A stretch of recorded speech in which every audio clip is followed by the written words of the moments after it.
Hey curly tees, let's make a triple butter moisturizing hair cream to help improve strength and manageability. This is one for the curlies who want a substantial moisturizer for lush curls.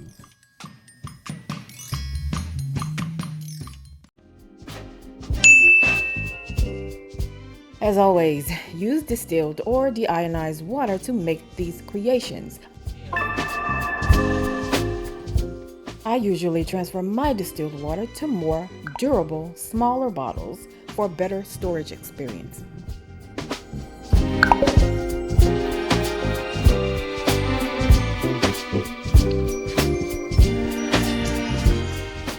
Okay, I didn't forget to hit the record button this time. Congratulate me, Chad. Glycerin is a great humectant for hair and skin. It also helps keep your physical product from drying out and cracking over time. If you have it, don't be afraid to use it.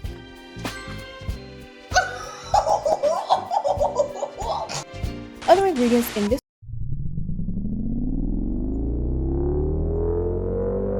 have you heard any negative things about using glycerin in the hair? Leave a comment below. MSM powder is thought to help improve the strength of the hair over time. MSM stands for methyl sulfonyl methane. They say it helps build protein found in the hair, skin, and the nails, so use it if you.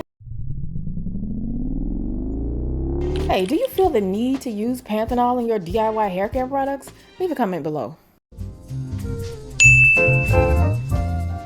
Now, Bakari butter is an interesting butter. It's a nice emollient which helps to add softness and to improve manageability of the hair. It actually absorbs rather quickly, which is a good quality if you're using it on the hair. It has a chocolate color and a very distinct scent, which can easily be masked with simple essential oils or fragrances. There are a few differences in the butter choices here.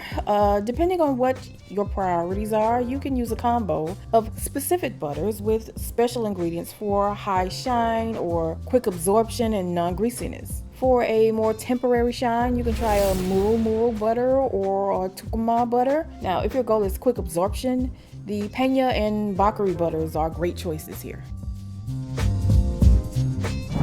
Cocoa butter is the main butter here.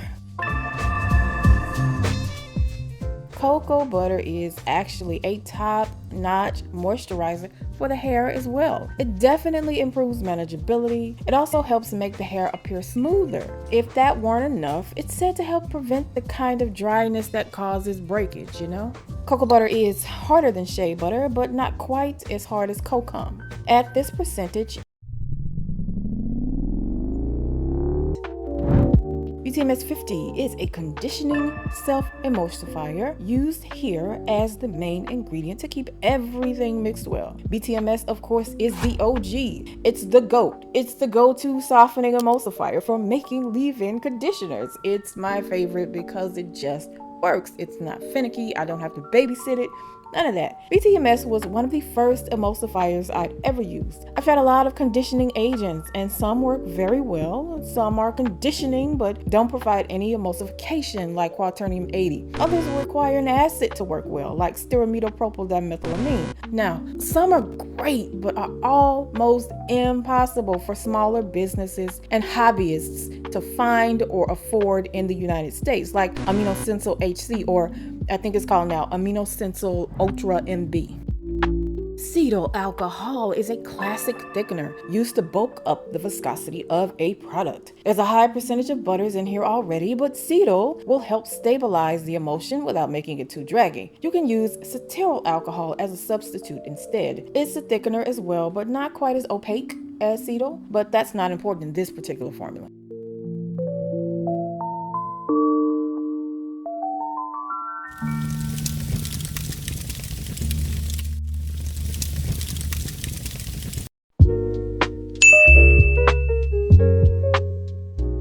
Hydrolyzed quinoa is a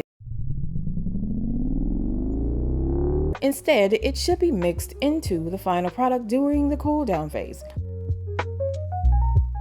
Oil of oregano is said to help strengthen hair over time. How true this is, I cannot confirm, but you can boost your marketing story by including this product.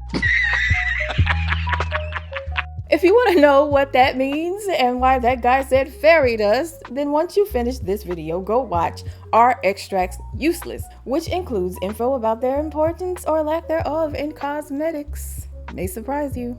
You'll be surprised, but some chemists consider them to be a waste of time for anything other than marketing purposes. They actually call them claims ingredients. Vitamin E. Sweet orange essential oil is usually pressed from orange peels. It's said to be anti-inflammatory and is sometimes used in combination with other essential oils to help fight dandruff. Sweet orange essential oil has a refreshing scent and is often used in aromatherapy.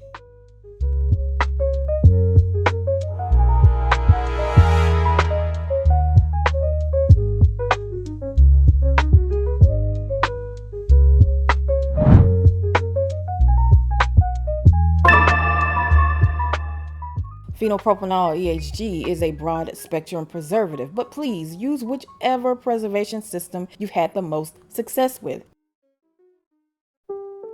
Please don't use grapefruit seed oil extract or vitamin E. Those are not preservatives, okay?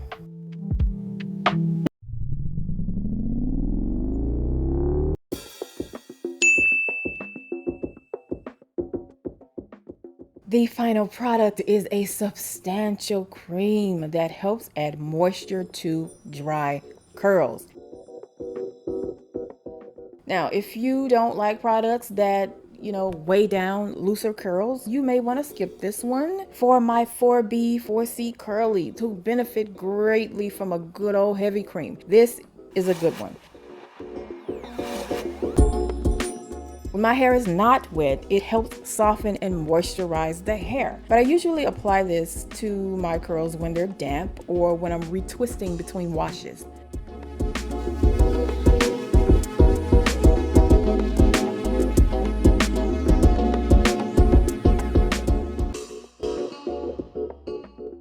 Shout out to the patrons at Patreon and the beautiful subscribers at the website.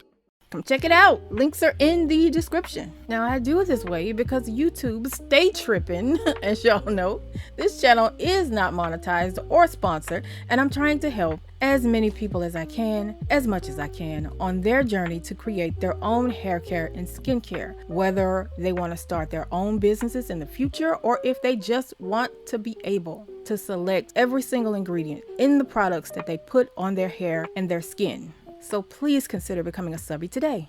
For another recipe using sweet orange oil, check out the conditioning orange cream. It's made with baobab oil and dried orange peel extract.